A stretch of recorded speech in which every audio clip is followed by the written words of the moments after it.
بسم اللہ الرحمن الرحیم۔ السلام علیکم ورحمۃ اللہ وبرکاتہ۔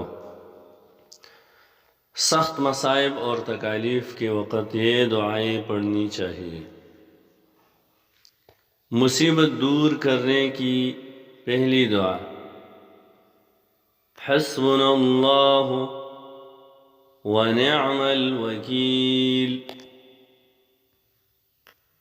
ہمارے لیے اللہ کافی ہے اور وہ بہترین کارساز ہے۔ اور یہ قرآن کریم کے سورہ آل عمران کی 173 نمبر آیت ہے۔ جو شخص کسی مصیبت و بلا میں مبتلا ہو اس آیت کو پڑھا کرے، انشاءاللہ اس کی مصیبت جاتی رہے گی۔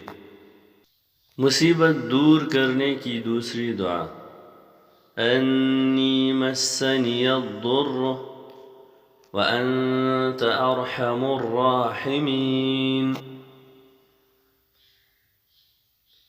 مجھے یہ تکلیف لگ گئی ہے اور تو سارے رحم کرنے والوں سے بڑا رحم کرنے والا ہے۔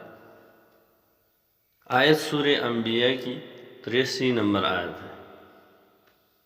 بلا و مصیبت کے وقت پڑھے، انشاءاللہ نجات ہوگی۔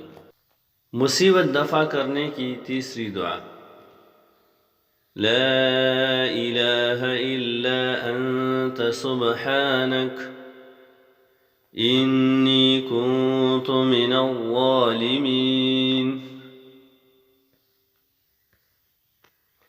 یا اللہ تیرے سوا کوئی معبود نہیں، تو ہر عیب سے پاک ہے، بے شک میں قصوروار ہوں۔